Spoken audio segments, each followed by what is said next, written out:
Nueva Dimensión. Con Juan Gómez, adéntrate en el mundo del misterio y lo desconocido.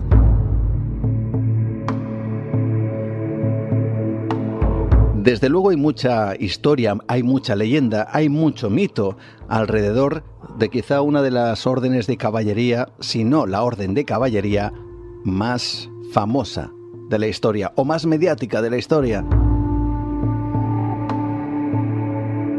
Los templarios siempre rodeados de leyendas, de mitos, de supuestos tesoros, de secretos. Y muchos de esos supuestos secretos han llevado y han inspirado a grandes historias. Quizá, luego lo vamos a intentar averiguar, hemos idealizado demasiado su figura, sus andanzas, sus, herejías incluso. Por otro lado también, y casi haciendo un paralelismo, están los cátaros, los llamados hombres buenos, aquellos que desde el sur de Francia, en Languedoc, también acabaron siendo extinguidos por el fuego de una hoguera. También se dice que en ese castillo que tenían en esa zona, Montsegur, pidieron una tregua 15 días antes de ser enjuiciados y finalmente ejecutados.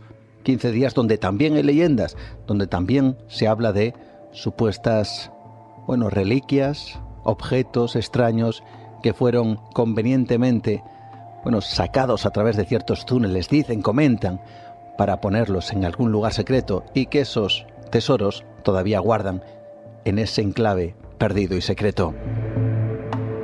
Luego están los masones, vosotros lo sabéis. Hay muchísimo mito alrededor de ellos. Los que dicen son o forman parte de aquellos que mueven los hilos de esa sociedad. No vamos a decir secreta porque no es secreta, pero sí discreta en sus, vamos a decir que actividades, ¿no? Y que desde luego nos lleva a un terreno donde quizá todo esto se pueda unir. Pero si enlazamos además con la vida de Jesús, todo esto nos va a llevar a un terreno que hoy, esta noche, vamos a explorar. Templarios, cátaros, masones y la vida de Jesús. Así es precisamente el último trabajo de Jordi Martilló Ayans, que está esta noche con nosotros y que nos va a ofrecer muchos datos, nos va a, yo creo que a derribar algún mito y nos va a aclarar muchas cosas después de su larga y dilatada carrera, sobre todo de investigación en busca de todos estos asuntos. Y con él hablamos esta noche porque su libro es así: Templarios, cátaros, masones y la vida de Jesús, de Editorial Almuzara. Jordi Martilló, ¿qué tal? ¿Cómo estás? Bienvenido a Nueva Dimensión. Buenas noches, Juan. Un placer que nos acompañes. Eres escritor, miembro de la Asociación Colegial de Escritores de Cataluña y tu trayectoria profesional ha estado vinculada durante años a cargos directivos en el ámbito empresarial, sin dejar lo que nombras que es tu auténtica vocación, ¿no? El estudio de la historia y el simbolismo de las antiguas órdenes iniciáticas, ¿verdad? Sí, la verdad es que sí. O sea, por una parte está la carrera profesional y por la otra parte, pues el hobby. El hobby que yo he tenido los últimos 35 años, que es el estudio de la historia, la Edad Media, las órdenes militares, la historia de la masonería. He de reconocer que yo desde hace 26, 27 años que soy masón, fui iniciado. Y por otra parte, el catarismo, que forma parte de nuestra historia y que por circunstancias ha sido arrancado de la historia. Y has querido hacer precisamente este trabajo. Por cierto, has nombrado, eres masón, vamos a hablar por supuesto de masonería. Ya eso de decir que uno es masón, aunque hay cierta libertad en este sentido, oye, ¿se prefiere seguir manteniendo bajo la discreción o ya, como vemos y como tú nombras, ya no hay ningún problema? Y eso de que los masones no pueden decir que lo son, ya forma parte del pasado. Bueno, a ver, hay que aclarar un tema. Yo puedo decir de mí, si lo soy o no lo soy, lo puedo decir. Tengo totalmente libertad. Por el respeto a la intimidad, yo no puedo decir de otro hermano que él lo sea, salvo que ya haya fallecido. En mi caso, yo he sido muchos años discreto, como tú has nombrado antes, pero ya a estas alturas de la película yo ya he salido del armario. En mi página web o en la biografía de los libros pues se hace constar. Pero yo en el último trabajo que desempeñé fue director comercial de una empresa alemana en la que el director general era sobrino del presidente de la conferencia episcopal, con lo cual comprenderás que yo en ese momento era muy discreto. Oye, cuéntame, también hay mucha leyenda. ¿De verdad estáis manejando el poder en la sombra o no? Tú personalmente estás ahí moviendo los hilos. En absoluto. En absoluto. Es decir, yo siempre digo lo mismo. Si tú quieres manejar hilos de poder en España, al menos en España, hazte del Opus, no de la masonería. ¿Del Opus? Sí, porque realmente en el Opus es donde encuentras pues muchas personas a nivel político que detentan poder o a nivel de empresas, de bancos, de cajas, pero en masonería, bueno, pues encontrarás políticos, encontrarás también personas de todo tipo y de todas las clases, pero realmente no hay. En este momento no. Sí lo hubo en la Segunda República, pero Franco acabó con ello. Bueno, pues esta noche vamos a hacer ese viaje, templarios, cátaros, masones y la vida de Jesús. Has viajado, Jordi, a muchos lugares, has entrado en archivos, te has recorrido castillos, documentos, manuscritos, cosas que quizá también rompen muchos tópicos. Sí, y la verdad es que gracias a mi trabajo profesional yo he tenido la posibilidad de viajar mucho y entonces he podido combinar el viaje de trabajo con el estudio, con la visita a sitios, archivos, museos, contactando con personas en cada zona que yo he visitado pues para recabar información y así pues así han sido los últimos 35 años. Y ahora lo que yo tengo es una necesidad de compartirlo, divulgar todo eso que he atesorado. Y vamos, si te parece, a hablar de quizá una de esas, de esos protagonistas de la historia que yo decía antes, se han idealizado puede que demasiado, ¿no? La figura de los templarios, su imagen actual nada tiene que ver como eran realmente. Sí, están idealizados, pero ten en cuenta que tenemos, o la gente en general tiene una idea muy errada de ellos. Yo lo que veo es que cuando a alguien le nombras a los templarios, se imagina a un señor con barba, melenas, con una capa blanca y una cruz roja, con la espada, insertando sarracenos y luchando.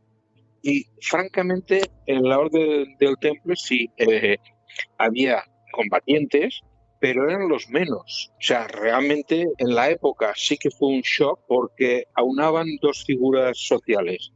El caballero, el noble, por decirlo de una forma, que sí que era luchador, y al monje, al religioso. Es decir, porque ellos eran monjes guerreros, los templarios. Pero realmente ellos revolucionaron la agricultura, los estamentos sociales, la administración, la banca. Eran como una multinacional en la época. Poder militar, sí, pero también un poder económico. Entonces, ese aura de misterio que les envuelve es porque realmente no tenemos mucha información de ellos. Ten en cuenta, Juan, que se les intentó borrar de la historia y borrar su paso como herejes, porque de hecho la Orden del Temple fue abolida por el Papa Clemente V por herejía, abolida que nunca condenada, ¿eh? El Papa no llegó a condenarlos. Tenemos la Orden de Malta, por ejemplo, que todavía existe, que era San Juan del Hospital, coetánea de los templarios, con sus archivos intactos, pero en cambio películas, libros, conferencias, estudios, se hacen pocos. Los templarios tienen más morbo. Y yo siempre digo que la historia de los templarios es como intentar ver la figura de un puzzle en el que le falta el 60% de las piezas. Cuéntame, hay una cosa interesante y que desde luego nos toca directamente con esos misterios. Tú lo nombras en el libro, que tiene que ver con el Templo de Salomón. Y bueno, pues esos supuestos tesoros, esas supuestas cosas que dicen que llegaron a encontrar allí y que fue el preámbulo de lo que luego se convertiría en esta gran o famosa Orden del Temple. Sí, porque lo que es la historia del temple, la historia de los templarios, es una sucesión de enigmas y de misterios, desde su fundación hasta su finalización, que son incomprensiblemente, son incomprensibles, no se pueden explicar históricamente.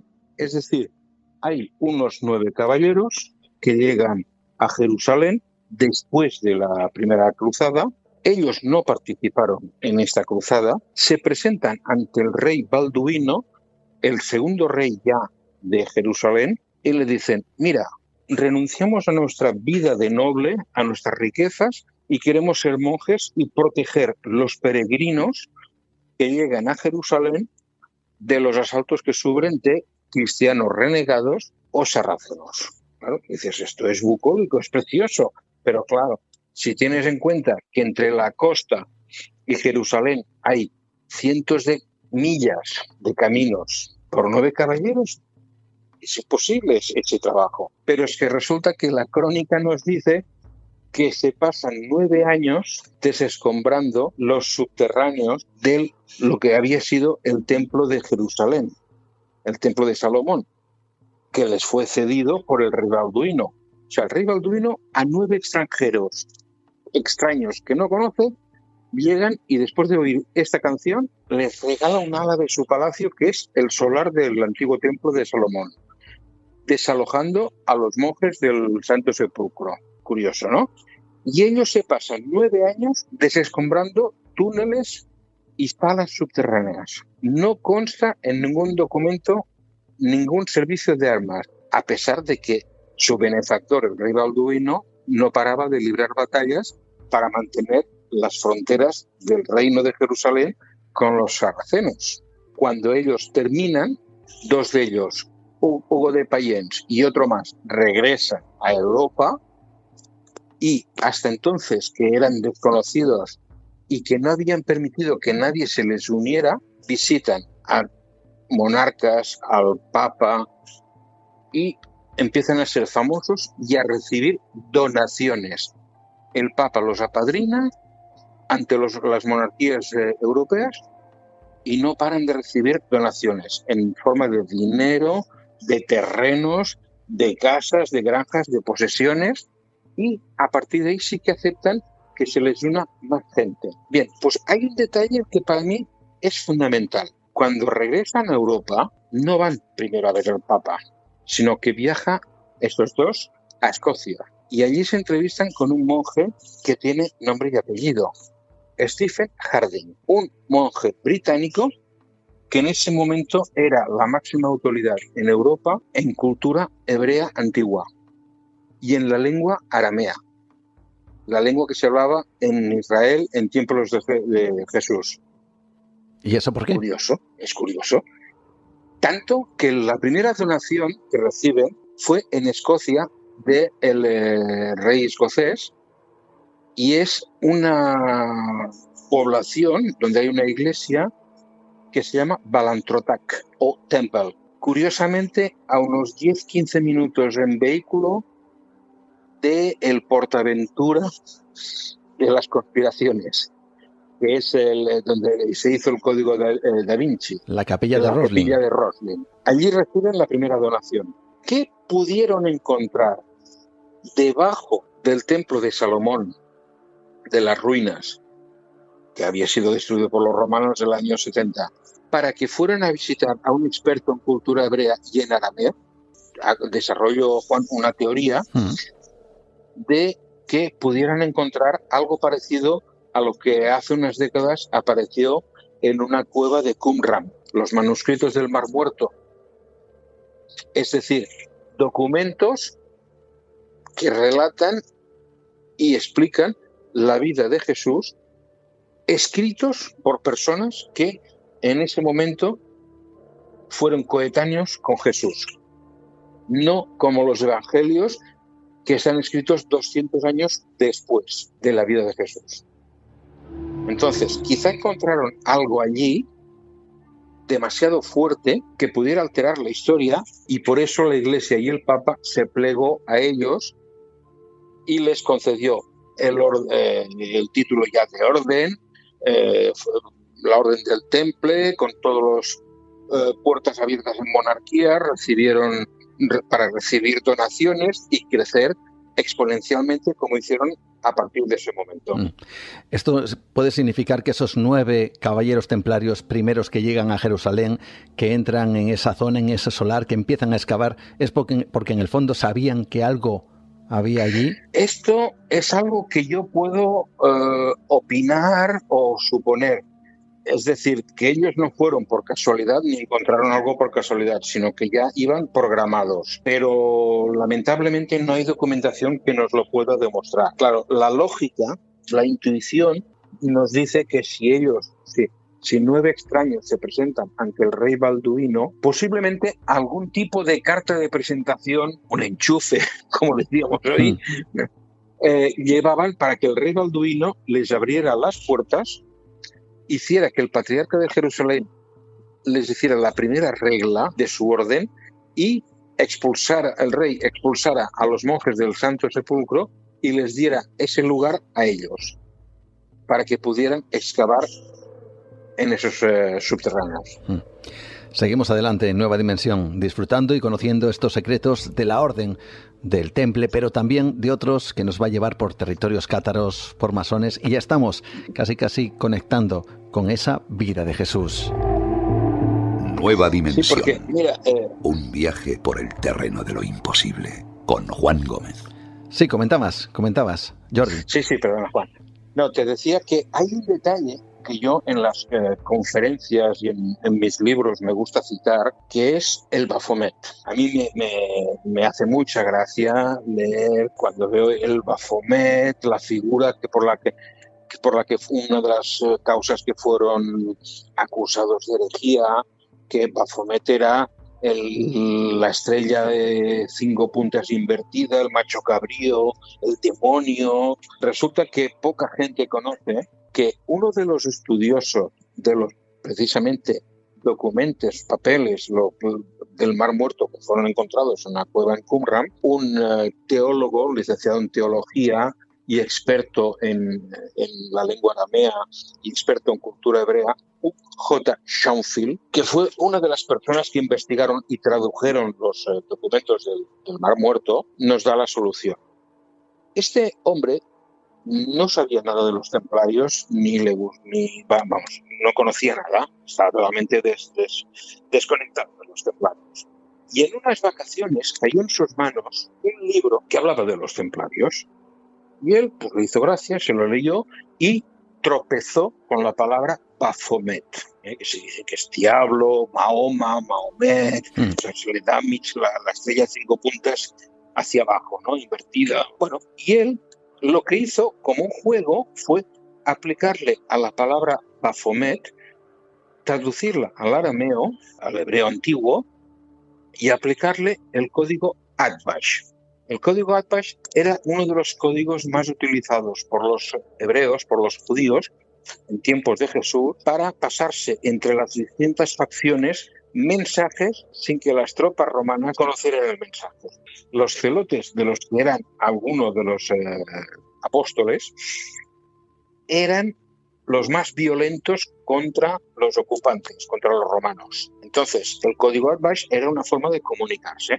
Pues resulta que este hombre, J. Schoenfield, después de traducir la palabra Baphomet al hebreo, que le daba Bet, Pe, Bau, Mem, Taf, le aplicó el código Atbash y entonces esta palabra se le transformaba en Shin, Bau, Pe, Yud, Aleph, que en arameo significa claramente Sofía, conocimiento, saber. Es decir, lo que adoraban los templarios no era una cara de un barbudo, una cabeza, que era el Baphomet. No. Ellos adoraban el conocimiento, el saber, porque es Sofía, la palabra Baphomet en arameo, y aplicándole el código Atbash se nos convierte en Sofía. Las cosas que estamos aprendiendo esta noche con Jordi Martilló. Una cosa tonta y sencilla, ya ves, ¿eh? Sí, pero bueno, destrona, vamos a decir, ciertos mitos y ciertas cosas, y sobre todo en la palabra, ¿no? Baphomet, que siempre es asociado al diablo, al demonio, a Lucifer, y que forma... Sí. Y la estrella 5 puntas invertida, que la vemos en películas, con adoraciones al diablo y tal, pero resulta que la estrella de 5 puntas invertida la encontramos en algún rosetón de alguna iglesia, una de ellas en Soria, en el cañón de Río Lobos. Vamos a seguir adelante. Todo se conecta. Vamos a seguir adelante, efectivamente todo se conecta, porque vamos a conectar los templarios y los masones, porque en el momento en el que, bueno, el temple es abolido, en el momento en el que huyen, es cierto que hay una serie de templarios que salen desde Francia, llegan hasta Escocia, y tú antes has nombrado al rey escocés, que me sorprende. ¿Era masón el rey escocés? En esa época, el monarca escocés, el rey escocés, ostentaba el título honorífico de gran maestro de la masonería escocesa. Pero en ese momento la masonería era operativa. Es decir, estamos hablando de los canteros que picaban piedra y que construían edificios y catedrales. Pero el rey ostentaba ese título. Sí, señor. Otra teoría que yo, incluso viajando en Escocia y visitando archivos y documentación antigua, claro, antes comentamos que la historia de los templarios es un misterio de principio a final. El final, para recordarlo a los oyentes, hay ese viernes 13 de octubre de 1307, en el que de madrugada los comisarios del rey francés entran en las 2.700 encomiendas templarias a la vez para detenerlos y hacerse con todas las posesiones. Claro, es un misterio, Juan, porque en la Edad Media, sin medios técnicos, hacer coordinar esa acción en 2.700 lugares de Francia a la vez, a la misma hora, sin que, porque espías los había en todos los bandos, ellos supieran lo que se les venía encima, cuesta de creer.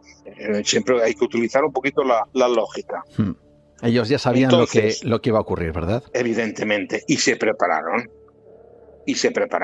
Una prueba de ellos, que el rey francés, que ansiaba las riquezas de los templarios, cuando no logró que su hijo fuera nombrado gran maestro templario, una de las cosas que hizo fue embargar a los judíos de París, luego devaluar la moneda y empobrecer a su pueblo, con lo cual hubo una revuelta y el rey francés corrió el riesgo estuvo a punto de ser linchado en las calles de París y se tuvo que refugiar en la casa del Temple de París, donde allí estuvo a salvo. Y allí vio el oro, las monedas, las joyas que guardaban, porque los templarios eran administradores, actuaban de banco, administraban a muchas noblezas o casas reales de Europa, pero a la vez era el mejor sitio para dejar depositado tus riquezas para que nadie te las robara. Entonces él lo vio, pero al cabo de una semana, cuando los comisarios entraron a la casa del Temple de París,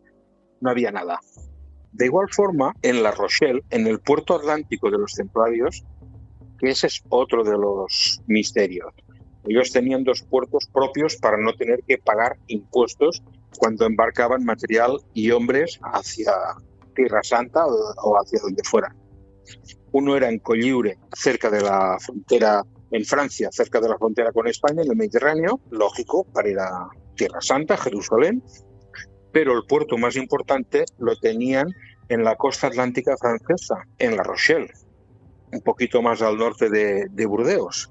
¿Para qué? En la costa atlántica. Si para ir a Jerusalén tienen que dar la vuelta a toda la península. Eso nos lleva a América. Pero ese melón ya lo comentaremos otro día. Ya lo comentaremos otro día. Es decir, el caso es que, sí, desde La Rochelle... Desaparecen 13 barcos.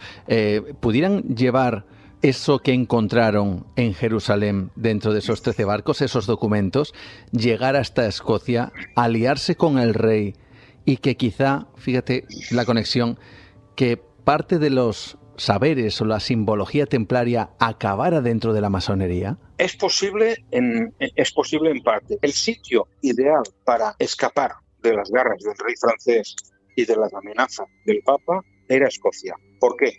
Porque el Papa había emitido una bula a los monarcas de la cristiandad diciendo que todos los reyes apresaran a los templarios y embargarles los las posesiones. El que no lo hiciere correría el riesgo de ser excomulgado. Piensa que para un noble o para un monarca ser excomulgado era algo terrible, porque el ser excomulgado hacía que todos sus vasallos ya no le debieran obediencia, con lo cual era algo que los monarcas temían mucho. Pero resulta que en ese momento el rey escocés y el pueblo escocés estaban excomulgados, con lo cual era el sitio ideal para ir a buscar refugio.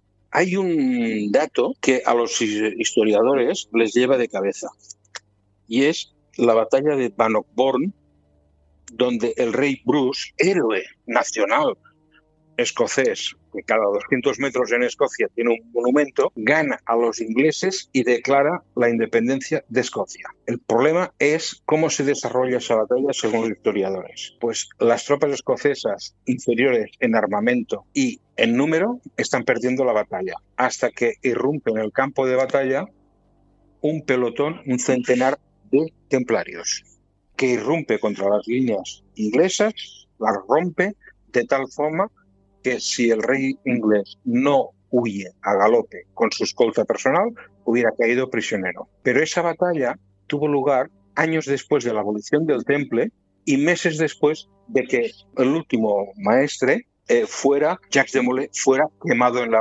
hoguera en París. O sea que teóricamente no había templarios. Pues esto a los historiadores no les lleva un poquito de cabeza.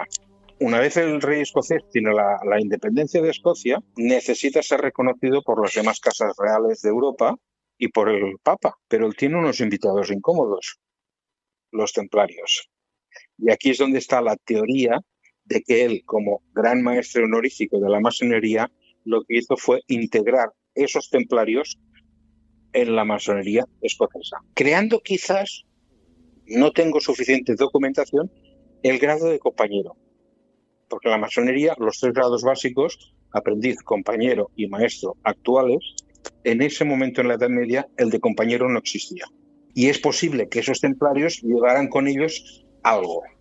Ten en cuenta que la independencia de los Estados Unidos, uno de los patrocinadores fue la masonería francesa. Y en un buque que transportaba oro, joyas y lingotes de plata hacia Estados Unidos para financiar la sublevación de los colonos americanos contra los ingleses, que naufragó, cuando se recuperaron los restos, aparecieron, y eso está incluso en el National Geographic, en un documental, lingotes de plata con el símbolo de los templarios, la cruz templaria y la escuadra y el compás masónico. O sea, posiblemente los masones franceses estaban enviando esa plata que en su tiempo había podido ser de los templarios. Realmente todo esto nos coloca en una tesitura histórica que da muchas vueltas y que nos hace pensar que los templarios, los masones, tuvieron incluso acuerdos, incluso que llegaron a trabajar en conjunto para, fijaos, no solo puede que llegara a América, quién sabe, sino también para influir en las últimas decisiones, incluso en la posibilidad de la independencia de Estados Unidos. Por cierto, se habla, los masones, los padres fundadores, como les llaman allí en Estados Unidos, y sobre todo George Washington, que tiene que ver con la masonería, pero pudo tener conexiones con, no sé, vamos a decir que saberes templarios. A ver, honradamente, Juan, no hay una relación directa de los templarios con la masonería, al menos en la masonería actual. ¿Vale? Sí con la masonería operativa, los que construían, porque ellos, los templarios, financiaron muchas de estas obras y, sobre todo, muchas catedrales como Notre Dame. Es decir, hasta que no aparecieron en la historia los templarios, la figura de la mujer no existía. La mujer no tenía alma para la Iglesia.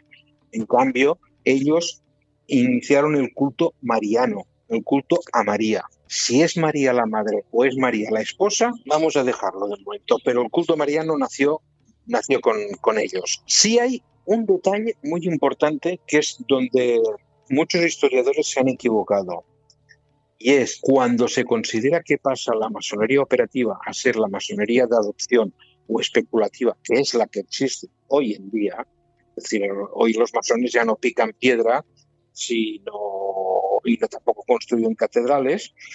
Se dice que ese cambio, esa transformación se produjo en Inglaterra, en Londres, con la fusión de 4 logias. Al poco tiempo sería la Gran Logia Unida de Inglaterra. Entonces allí un caballero Ramsay, pronunció un discurso y en él ensalzaba los valores de los cruzados. Pero cuando se transcribió ese discurso, los que tomaron notas erraron y pusieron, en vez de cruzados, templarios. Y entonces eso ha producido que tanto en la masonería algunos vean una relación con el temple y que los historiadores digan que la masonería intenta apropiarse de la historia del temple. Vale, déjame que te pregunte una cosa que seguramente nuestros oyentes también están elucubrando y pensando. Los templarios llegan a Escocia, probablemente llevándose consigo ese tesoro o esos documentos que encuentran en Jerusalén, conectan y contactan con el rey de Escocia. Y claro, uno puede pensar, bueno, pues si se llevaron todo eso, quizá haya quedado en algún lugar de Escocia. ¿Tú qué opinas? Puede estar escondido en Escocia, todo o por partes, puede estar escondido en Francia o puede estar incluso escondido en el Nuevo Mundo. Eso ya comprenderás que yo no sé dónde está. Pero cuando hablamos del tesoro de los templarios, para mí es más fácil pensar en ese legado, esa información, lo que encontraron, más que las joyas, el oro. Yo creo que es ese legado. Entonces, yo precisamente, el libro que estamos comentando hoy es el primero que escribo, que no es novela, que es un ensayo, y en él lo que hago es informar de todo aquello que en conferencias o en presentaciones de libros, por falta de tiempo, no puedo hacer. Pero en los anteriores libros, porque este es el 6º, que yo utilizo el formato novela, eso sí, documentando al máximo, entonces sí que ahí yo hablo un poquito de esa búsqueda. Incluso en otro de mis libros hay una especie de viaje por el Camino de Santiago en busca de ese futuro, o posible tesoro, ¿me entiendes? Pero tesoro no lo veamos como joyas y oro, sino más bien como ese legado. Claro, si se comenta, se dice que llegaron incluso a tierras de América y que gracias a eso Colón incluso tuvo, vamos a decir, que ciertos conocimientos sobre mapas muy antiguos que puede que tuvieran que ver con los templarios. Te he oído comentar que hay una pista dentro de lo que serían las pinturas de aquellos que dibujan la Pinta la Niña y la Santa las María. Carabelas. Que hay ahí como una especie de código oculto. ¿Cuál es? Es muy sencillo, Juan. Yo, cuando le pido a una persona, cierra los ojos y piensa en las 3 carabelas de Colón. Muy bien, ¿cómo las ves? Y te las define. Resulta que en las velas siempre ponemos la cruz templaria. Me parece duro de creer que una orden que 100 y pico años antes de los Reyes Católicos fue abolida por herejía y que en una expedición teóricamente subvencionada por los Reyes Católicos se les permita poner la cruz de esa orden en las velas. ¿Por qué Colón hace eso? Porque él sabe que ya iban y lo que quiere es que cuando llegue allí, los que están allí le reconozcan y le vean como amigo. Por eso está la cruz siempre en las velas. Caray. Y ahora te voy a hacer una concesión, a riesgo de hacer un poquito de spoiler, pero es alguna información brutal. Venga.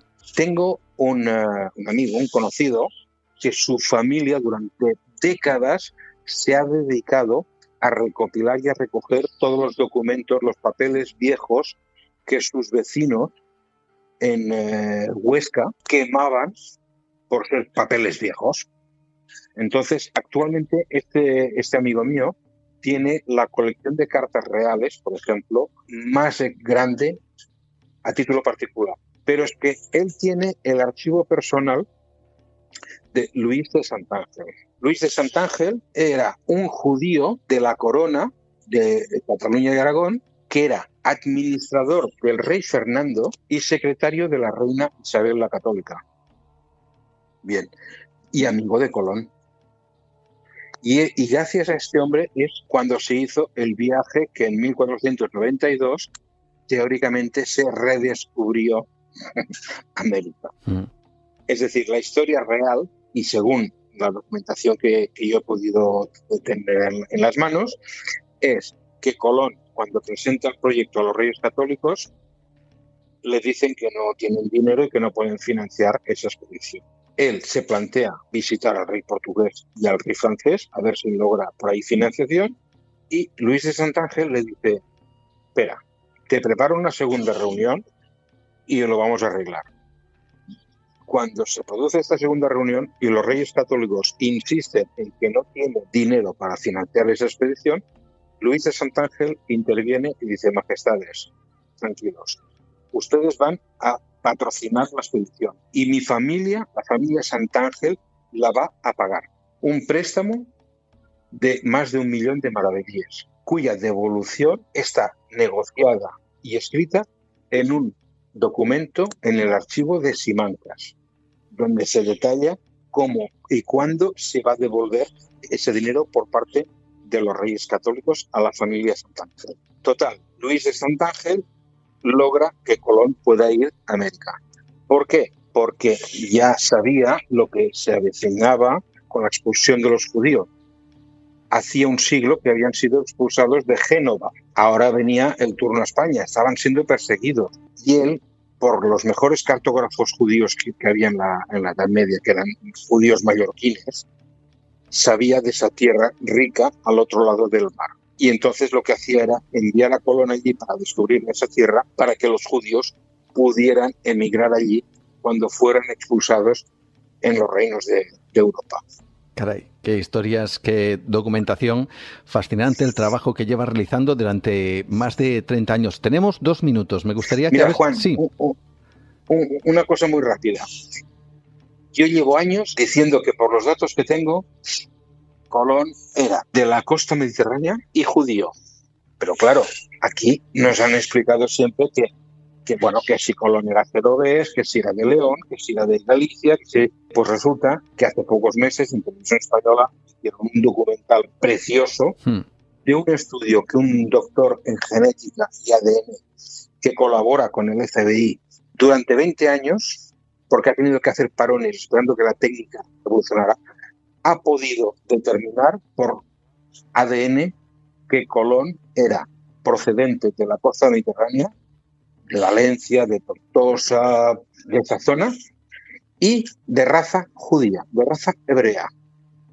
Ahora ya la ciencia ha dado la razón. Ese documental Colón era judío.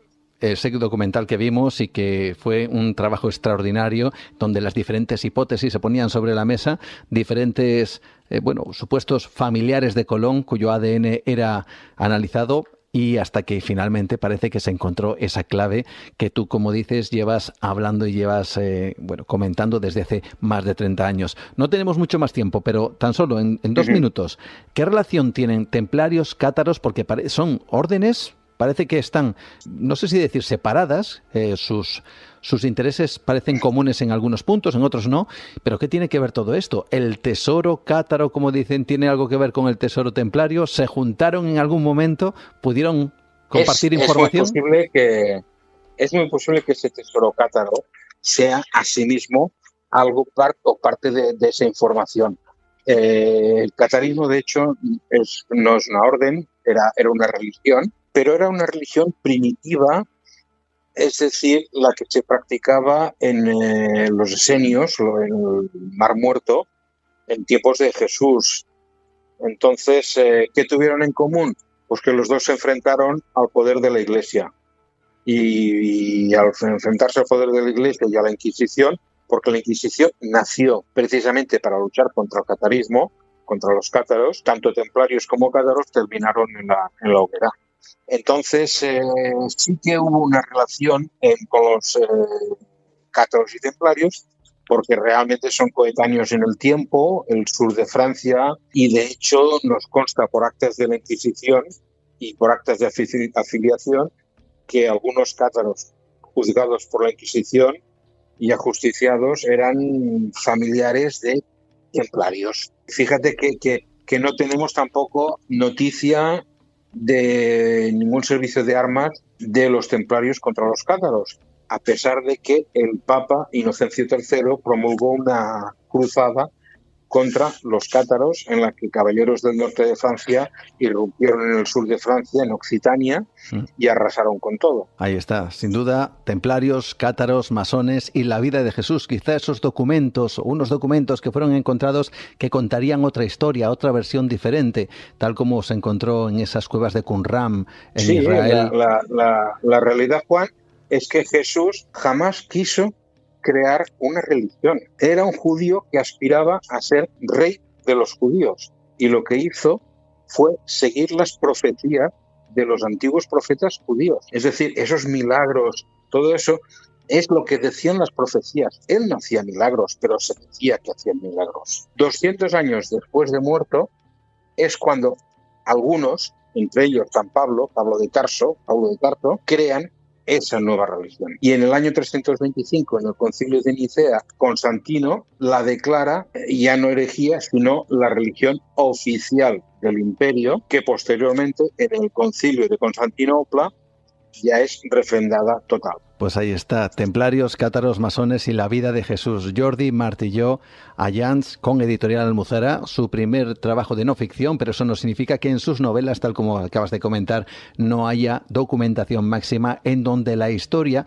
aunque con cierto toque ficcionado, sea absolutamente real. De verdad, ha sido un verdadero placer que nos hayas acompañado y, por supuesto, espero volver a tenerte una vez más aquí para hablar de todos estos asuntos tan misteriosos y tan cargados de historia. Jordi. Pues muchas gracias, Juan, por esta oportunidad, y si algún oyente pues le apetece, tiene curiosidad, pues ya lo sabe. No impongo nada, simplemente lo que hago es dar unos datos y pedir, piensa en ellos, reflexiona y dale vueltas.